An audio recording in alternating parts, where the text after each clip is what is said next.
কিছুই ফেলা যায় না। পড়ে ভীষণ ভালো লাগলো তাই শেয়ার করলাম। লেখককে জানি না, কিন্তু তাকে কুর্নিশ জানাই। ফেলবেন না, ফেলবেন না, ফেলবেন না। পাঁচুর হেড়ে গলায় এই ডাক প্রথম যেদিন এ পাড়ার লোকজন শুনেছিল, চমকে গিয়েছিল। সবাই জানালা দিয়ে উঁকি মেরেছিল। এখন অভ্যাস হয়ে গেছে। আজও বাঁয়ে ডানে কোনো দিকেই ভ্রুক্ষেপ না করে পাঁচু ভ্যান রিকশায় প্যাডেল করতে করতে উটের মতো গলা উঁচিয়ে সামনে এগোয়। লাল রঙের একতলা বাড়ির জানালায় এক মাঝবয়সী মহিলা মিহি গলায় ডাকে, ও ফেলবেন না ভাই, এদিকে একবার এসো। পাঁচু সাইড করে রিকশা। কি বিক্রি করছো ভাই? পাঁচু ফ্যাক করে হাসে। বিক্রি করছি না, কিনছি মাসিমা। মহিলার সন্ধানী দুচোখ। কি কিনছো ভাই? আপনার সংসারে যা কিছু। অবাক হলেন মহিলা। তার মানে? কি আজে বাজে কথা বলছো? পাঁচু শুধরে নেয়। এখনও তো কথা শেষ করিনি মাসিমা। বলছি আপনার সংসারের যা কিছু ফেলে দেওয়ার মতো তা আমি কিনে নিই। আছে তেমন কিছু মাসিমা? পাঁচুর সদ্য পাতানো মাসিমা বারান্দায় বেরিয়ে বললেন, পুরনো হারমোনিয়াম নাও। 180 ডিগ্রি ঘাড় বেঁকিয়ে পাঁচু বলল, নেই বই কি। অর্ডিনারি না স্কেল চেঞ্জার? বেজায় মুখে মাসিমা বললেন, অত শত জানি না। বাপের জন্মে কোনো দিন হারমোনিয়ামের রিড টিপিনি। ননদের হারমোনিয়াম, 10 বছর হলো তার বিয়ে হয়েছে। শ্বশুরবাড়ি যাওয়ার সময় বলেছিলাম নিয়ে যেতে। সে বলল, এটা বাবার স্মৃতি, এখানেই থাক। সেই থেকে পড়ে আছে জঞ্জালটা, শুধুমুধু জায়গা দখল করে আছে। মাসিমা থামতেই পাঁচু প্রশ্ন করে, বেচে দিলে আপনার শ্বশুরমশাই রাগ করবেন না? দূর বোকা ছেলে, তিনি কবে মরে ভূত হয়ে গেছেন। বোকা ছেলে যখন বলেছে তখন তার প্রতি নির্ঘাত সিম্প্যাথি জন্মেছে মাসিমার। এই ভেবে পাঁচু বললে, তাহলে তো লেটা চুকেই গেছে। কত চাইছেন আপনি? কত দেবে সেটা আগে বলো। দেখুন, 10 বছর পড়েছিল হারমোনিয়ামটা, এর আর কিছুই নেই। কালোয়ারদের কাছে ঠাউকা দরে বিক্রি করতে হবে, তাই 100 টাকার বেশি দিতে পারবো না। ভিমরি খাওয়ার মতো ভাব করে মাসিমা। তারপর হকার্স কর্নারের মতো দরাদরি শুরু করে, সে কি কথা, 300 টাকা আমার চাই। পাঁচু ভ্যান রিক্সার সিটে গিয়ে বসে। মাসিমা ধমক দিলেন, চলে যাচ্ছ যে বড়? অত দিতে পারবো না মাসিমা। শেষে রফা হলো 150 টাকায় মাসিমা হারমোনিয়ামটা ছেড়ে দেবে। পাঁচু সেটি নিয়ে সোজা পৌঁছলো মদদ আলীর সুর সাধনা দোকানে। বৃদ্ধ মদদ আলীর 50 বছরের দোকান। আগে নিজে হারমোনিয়াম বানাতো, বয়সের ভারে আর পারে না। দুজন কারিগর আছে, তারাই সব করে। ফাইনাল টাচ বুড়ো নিজে করে। প্যাঁ পোঁ করে হারমোনিয়াম বাজিয়েই উৎফুল্ল মদদ মিয়া। পাঁচু, কোথায় পেলি হারমোনিয়ামটা? কেন চাচা? দারুণ হারমোনিয়াম, স্কেল চেঞ্জার, তার উপর জার্মান রিড। এ জিনিস আর পাওয়া যায় না। পুরনো হলেও নতুনের মতো আছে। ট্যাঙ্ক থেকে দুটো 500 টাকার নোট পাঁচুর হাতে গুঁজে দিয়ে মদদ আলী বলল, এরকম আরও পেলে নিয়ে আসবি, ভালো দাম দেব। পাঁচু আনন্দে আটখানা। 150 টাকায় কিনে 1000 টাকায় বিক্রি, কড় করে 850 টাকা লাভ।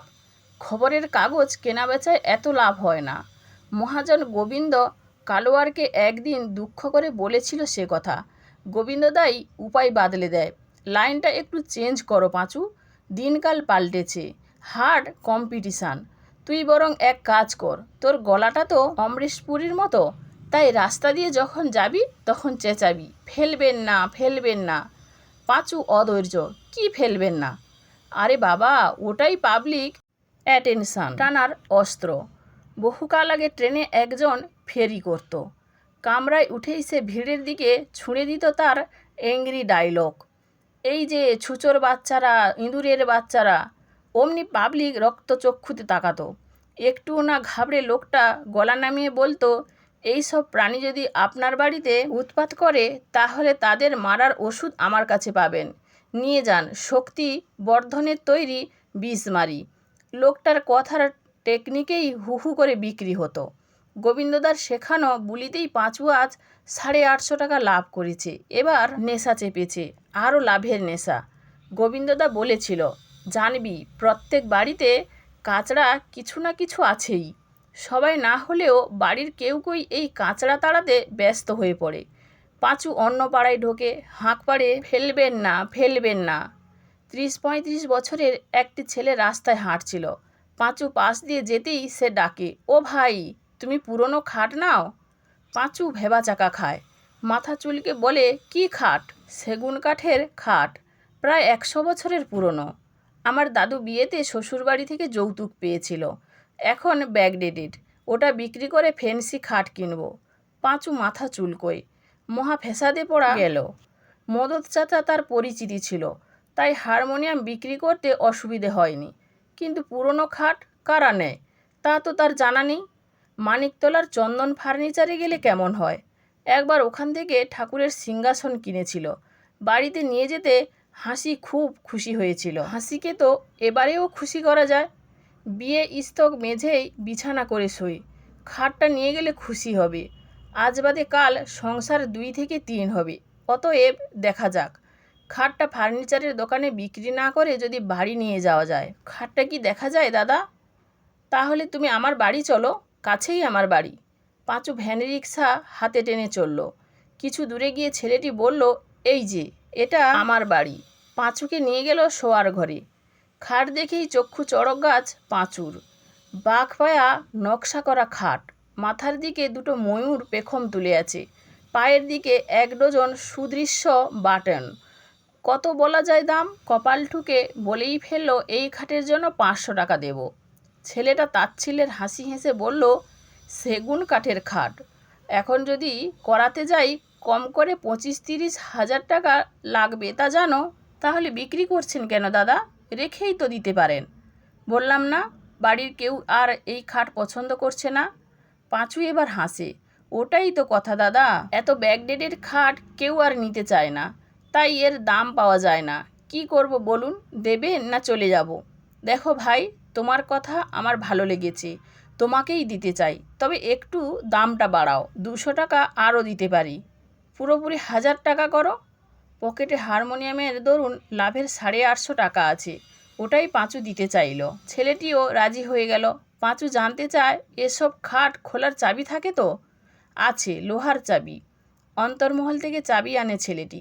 পাঁচু একটি একটি করে খাটের অংশ খোলে, ছত্রি, পায়া, জাজিম ইত্যাদি। তারপর সেগুলো ভ্যান রিক্সায় তোলে। টাকা মিটিয়ে পাঁচু প্যাডেল চালাতে থাকে। মনে ভয়ানক আনন্দ, আজ থেকে আর মেঝেই শুতে হবে না। খুব ছোট্ট বয়সে বাবাকে হারিয়েছি। বাবা চলে যেতেই আর্থিক দুরবস্থা শুরু হলো। মা একটার পর একটা ঘরের জিনিস বিক্রি করতে থাকে। অল্প সোনাদানা ছিল, প্রথমে তাতে হাত পড়ল, তারপর আসবাবপত্র, শেষে ঘটিবাটি। এক সময় মাও টিবিতে মারা গেল। পাঁচুর মেজাজ ফুরফুরে, আজ যেখানে যাচ্ছে সোনা ফলছে। সূর্য মধ্য গগন থেকে পশ্চিম দিকে একটু একটু করে হেলছে। খিদেটাও বেশ মালুম দিচ্ছে। অন্যদিন এতক্ষণে বাড়িতে পৌঁছে যায়। হাসি ভাতের ঘাড়ি আগলে বসে থাকে। সে গেলে দুজনের ভাত বাড়ে। খেতে খেতে যত সুখ দুঃখের কথা হয়। নেশা চেপে গেছে। মানুষের ফেলে দেওয়া জিনিস নিয়ে উত্তরণের সিঁড়ি আরও কত ভাঙা যায়, তার নেশা। আর একটা দুটো পাড়া ঘুরে বাড়ি চলে যাবে। বিকেলে সাপ্তাহিক লটারির 6টা টিকিট কাটবে। একটা প্রাইজ তার কপালে নাচছে। ফেলবেন না, ফেলবেন না। বৃদ্ধ উপেনবাবু তার নিঃসঙ্গ জীবনের ভার বইতে পারছেন না। বৃদ্ধ উপেনবাবু আর নিঃসঙ্গ জীবনের ভার বইতে পারছেন না। নিজের ছেলে তো আর বাপের কথা ভাববে না।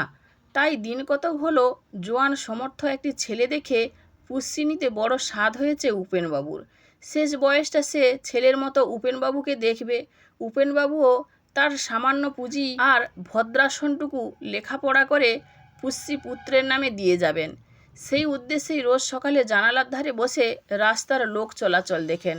এমন সময় হঠাৎ কানে এলো, ফেলবেন না, ফেলবেন না। নড়ে চড়ে বসলেন উপেনবাবু। ছেলেটিকে 1 সপ্তাহ 10 দিন পর পর পাড়ায় দেখা যায়। রোদে পোড়া, চোখ মুখে ক্লান্তি লেগে আছে। মোটা গলায় হাঁক দিতে দিতে আর চারদিকে দেখতে দেখতে ভ্যান রিক্সা নিয়ে এগিয়ে আসছে ছেলেটা। ছেলেটার মুখে চোখে মায়া, সারল্য আর অসহায়তা মাখামাখি। ছেলেটিকে খারাপ লাগে না উপেনবাবুর। একবার কথা বলে দেখবেন নাকি? দেরি করে আর লাভ কি? বয়স তো আর বসে নেই তার। হাঁক দিতে দিতে ভ্যান রিক্সা চালিয়ে এগোচ্ছে পাঁচু। এমন সময় এক জীর্ণ বাড়ি ঘুণ ধরা জানলায় মুখ বাড়ালেন বৃদ্ধ উপেনবাবু। ও ছেলে, একবার এদিকে এসো। পাঁচু বৃদ্ধের কাছ বরাবর যায়। বৃদ্ধ বলল, আমার একটা ফেলে দেওয়া জিনিস আছে, তুমি কি তার গতি করে দিতে পারবে? কি জিনিস দাদু? এই বাড়িটা। এটা ফেলে দেওয়া জিনিস? কি বলছেন দাদু? বুড়ো ঝেড়ে কাশলো। মানে বেচে দিতে চাই। একটা খদ্দের জোগাড় করে দিতে পারবে? এ তো দালালি। এমন অফারও তার কাছে আসবে স্বপ্নেও ভাবেনি পাঁচু। হাত পাতার কাঁপছে, দেহ মনে শিহরণ জাগে। লাখো সেলাম ঠোকে গোবিন্দদাকে। এমন কারবারের সন্ধান দিয়েছে, তাতে ছেঁড়া কাঁথায় শুয়ে লাখ টাকার স্বপ্ন দেখা যায়। দাদু, বাড়িটা বিক্রি করবেন কেন? এ বাড়ির কোনো উত্তরাধিকারী নেই তাই। আপনার ছেলেপুলে নেই? আছে, একমাত্র ছেলে বউ ছেলে মেয়ে নিয়ে বিদেশে থাকে। সেখানকার সিটিজেনশিপ নিয়েছে, এদেশে আর আসবে না। পাঁচু এবার হাসে।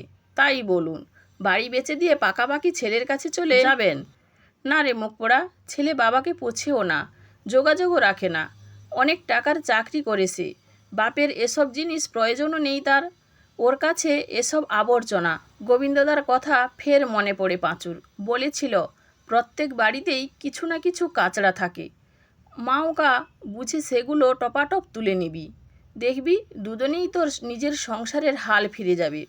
জড় পদার্থ না হয় তুলে নেবে সে, কিন্তু মানুষের ভালোবাসা, এই যে ছেলের প্রতি বুড়োর ভালোবাসা তলানিতে এসে ঠেকেছে, তা কি চেঁচে তুলে দিতে পারবে পাঁচু? দেখাই যাক। সে জানতে চায় দিদিমা বাড়ি বিক্রিতে সায় দিল। বুড়ো ফোকলা দাঁতে হাসে। তোর দিদিমা 5 বছর আগে আমাকে ছেড়ে দিয়ে স্বর্গে মদন ছোড়ার সঙ্গে প্রেম করছে। পাঁচু ফিউজড। বলল, জানতাম না, তাই দিদিমার কথা কয়েছি। কিছু মনে করবেন না দাদু। তা বাড়ি বিক্রি করলে থাকবেন কোথায়? কেন, তোর কাছে? ভেবাচাকা খায় পাঁচু। তাহলে কি সে যা ভেবেছে সেই পথেই কথাটা গুটি গুটি এগোচ্ছে? কিন্তু দাদু, আমার বাড়িতে তোমাকে রাখার মতো জায়গা নেই যে, বলে পাঁচু। বুড়ো প্রশ্ন করে, তোর বাড়িতে কে কে আছে? আমি আর আমার বউ ছোট্ট একটা চালাঘরে ভাড়া থাকি। বর্ষায় ছাদ দিয়ে জল পড়ে, পূর্ণিমার রাতে জ্যোৎস্না ছাদ বেয়ে ঘরে লুটোপুটি খায়। সেখানে তোমাকে জায়গা দেব কি করে? বুড়োর মুখে প্রসন্নতার ছাপ। তাহলে এক কাজ কর, ও বাড়ি ছেড়ে দিয়ে আমার এই বাড়িতে বউকে নিয়ে চলে আয়। পাঁচু বোঝে দাদু একলা থাকেন, তাই বাড়ির অংশ ভাড়া দেবেন। সে বলে, কিন্তু দাদু, আমি তো বেশি ভাড়া দিতে পারবো না। তোকে কে ভাড়া দিতে বলেছে রে? মুখ পোড়া। প্রথমবারের মুখ পোড়া সম্বোধনে মনে মনে বিরক্ত হয়েছিল পাঁচু, কিন্তু যত শুনছে ততই মনে হচ্ছে ওই ডাকে কোথাও যেন স্নেহ ভালোবাসা লুকিয়ে আছে। বুড়ো বলল, তোর দিদিমা মারা যাওয়ার পর থেকে প্রতি বছরই তার নামে দান ধ্যান করি। এবছর না হয় বাড়িটাই তোকে দিয়ে দেব, বিনিময়ে আমাকে একটু থাকতে দিবি তো? ঠকাস করে বুড়োর পা ছুঁয়ে প্রণাম করে পাঁচু বলল, বাড়ি তোমারই থাকবে, আমি শুধু যেটা ফেলে দিচ্ছিলে সেটাই নেব। বুড়ো ভ্রু কুঁচকে জানতে চাইল, কি সেটা? ওই যে ছেলের প্রতি তোমার স্নেহ আর ভালোবাসা। উপেনবাবু হাত বাড়িয়ে পাঁচুর চুল ঘেঁটে দেন। ঝাপসা চোখে পাঁচু ভাবে, ফেলে দেওয়া খাট কিংবা বাড়ি তো অনেকেই পেতে পারে, কিন্তু সে যে কারো ফেলে দেওয়া বাপ পেল, তাও বিনা পয়সায়, সে কি কম ভাগ্যের কথা? বন্ধুরা, গল্পটি যদি ভালো লেগে থাকে তাহলে প্লিজ লাইক, কমেন্ট ও শেয়ার করতে ভুলবেন না। আর নতুন বন্ধু হলে অবশ্যই সাবস্ক্রাইব করে সঙ্গে থাকবেন। ধন্যবাদ, ভালো থাকবেন।